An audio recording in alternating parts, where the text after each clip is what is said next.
a people have some challenges. As a result of the resources that we have been producing, our environment has been contaminated and polluted by hydrocarbon. The IYC is using this medium to appeal to you to convey our message to Mr. President that the Ijaw land in the Niger Delta region needs complete remediation. We don't want to take the step that other people are taking, that until remediation is carried out before exploration and exploitation activities are going to be carried out. We want our production to be happening in our region while complete remediation of our area is taken care of. If that is not done, we might take the other step by telling the IOCs that if our places are not remediated, that this activities of hydrocarbon activity should be shut down in our environment. Secondly, the 13% derivation that has been given to our oil-producing states with the state of things is not enough for us. As a pressure group, we are appealing to you to convey to Mr. President that it is high time he send an executive bill to the National Assembly to see how the 13% derivation should be increased to 50%, so that our resources that we are producing can also contribute meaningfully for the development of our state and our region as a people. Yeah. Thirdly, we want our people to be completely incorporated into the affairs of things. Then, as an organization, today is IYC at 26.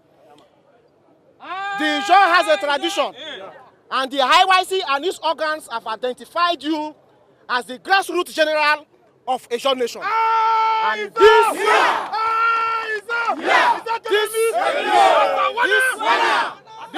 this flag that is before us portrays that identity and image that you are the grassroots general of Ijaw nation.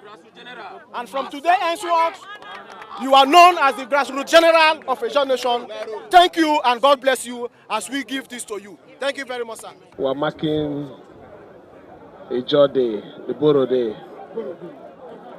So Boro Day is a national day for the Ijaw ethnic nationality. And, I feel happy that we still appreciate the contribution of the late man Boro Park. You're here this morning to present to me as a medium to transmit your message to Mr. President. I've heard your message, but I have an advice for you. Violence does not solve problem. That is the truth. We must all work together, join hands together to give ourselves that thing that we want. So I will appeal to you. Your message will be communicated or transmitted to Mr. President. But while we're doing that, you must be law-abiding. There shouldn't be any vandalization of our oil line. It is not the white men that are coming to do it. It is not alien that are coming. It is you people here, our people. So we need to discourage ourselves from it. We need to encourage and support the government. When production is high, revenue will increase. Those demands that you're making will be met. The local government, the states will get more amenities. Job will be created. More money will be in your pocket. When you shout as Asawana, you shout with strong voice as Asawana. So you see, all these things, they are changing, they work together. So I celebrate with you. I commend you for your peace loving. Continue to maintain peace. That is my own. I will not support anything that will bring any form of destruction to our economic resources.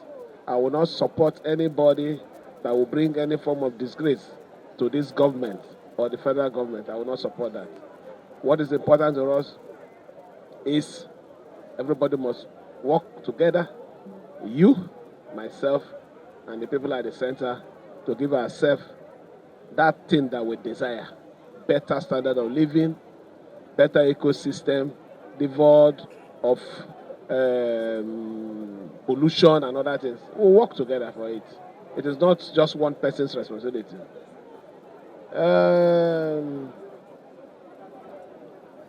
I understand your politics, but I'm not going to dwell in that. I'm seeing you as a job group. I'm seeing you as people who are also fighting for the survival of our ethnic nationality. So continue, but do it and go about it in a way and manner that will not destroy what we all have as Ijaw. It's important. It's important. That is my advice.